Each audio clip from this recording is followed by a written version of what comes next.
Thank you. I just wanted to follow up on something Representative Donalds had pointed out and mentioned that the average median household income is roughly about $70,000 in 2021, which is a decrease from the year prior. Not to mention how devalued our current U.S. dollar is. So to talk about electric vehicles being cheaper for those that are less fortunate and live in rural communities, I think is an absolute a farce. But I did want to point out, being that we are oversight, we all know with what happened last week that the Biden administration, the Biden family, has a history and apparently transactions of really benefiting themselves and those that help them.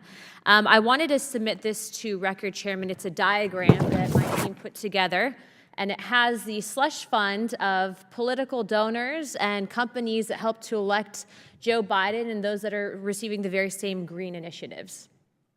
Without objection, so ordered. Perfect. So just to kind of explain it here, and then I'll get to my questions. Starting in February of 2023, Biden's Department of Energy shelled out nearly $3 billion in loans to two electric battery companies, Redwood Materials and Ioneer. The two companies are backed from funding from both Bill Gates and Powell, of which Bill Gates poured $127 million into a liberal dark money network to elect Democrats. And then in July of 2021, Redwood raised $700 million from a group of investors that included, again, both Gates and Powell, of which Powell gave jobs exclusively to leftist candidates and political groups that raised over $2 million. It goes forward to say that Ioneer won a $700 million loan from the Biden administration and saw its stock price increase by 33% after the announcement. And I'd just like to point out that the Biden administration did not invite Tesla to their EV event that they had at the White House. That's probably because Elon Musk is very based and doesn't have much to say about this administration or their impact on the environment.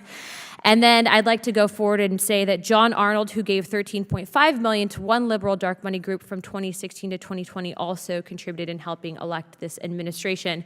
So to say that this administration is really working in the best interest of the green movement and protecting the environment, I think, according to the facts, is false. My questions, though, are for Mr. Bradbury.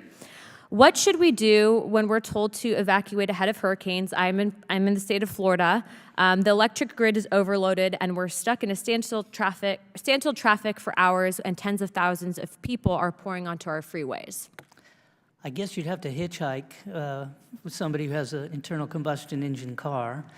I think that's why a lot of consumers are concerned right now, a little skeptical about whether an EV is the right choice for them. They're not sure whether they'll have convenient access to charging. And in California, we see some rationing and restrictions on the hours when people can charge. And I think that concerns a lot of people. There are a lot of question marks in exactly that area. I did want to bring up Brandstetter? Did I say that correctly? Baker Brandstetter. Baker. I'll just Baker, if that's okay with you. So I'm a part of the House Democracy Coalition, and I just got back from a CODEL where we actually met with some of those countries that are now looking into doing lithium mining, right? But one of the countries that we met with specifically that you said, is going green was South Korea. And it was interesting for us because we did ask them, well, are you going to be embracing nuclear energy? Are you completely shutting out petroleum? And they said that it would be basically something that would be detrimental to their people if they were to completely just go from solely petroleum dependent to just electric, and that they couldn't handle that. I just wanted to get your perspective on that, because South Korea is indeed one of, I think, the most incredible countries in the world. Indonesia said the exact same thing, as you, I'm sure, are tracking. They just received a contract from Ford for lithium mining, and I'm sure Tesla will be doing that as well over there, and they're also interested in receiving some of the credits from the IRA. But they also are depending on petroleum. And so given that that's a circumstance, although you're saying that we are moving towards a green initiative and it's supposed to be better for Americans, we're still outsourcing and doing it in countries that are embracing petroleum and nuclear energy. What are your thoughts? Sorry, I have 27 seconds left. So the U.S. grid has a lot more diversity and resources than the South Korean grid, and so relying on homegrown domestic energy through the electric grid here is a much different scenario compared to South Korea. We do not import any products that use forced labor in the United States, and we should continue to do that. I think that that's a little bit false, though, being that lithium and cobalt mines in the Congo are what we use to manufacture our goods, and we're still using those products. That's actually, I think, one of the biggest arguments that Representative Donald had. But Chairman, I'm done with my time, so thank you.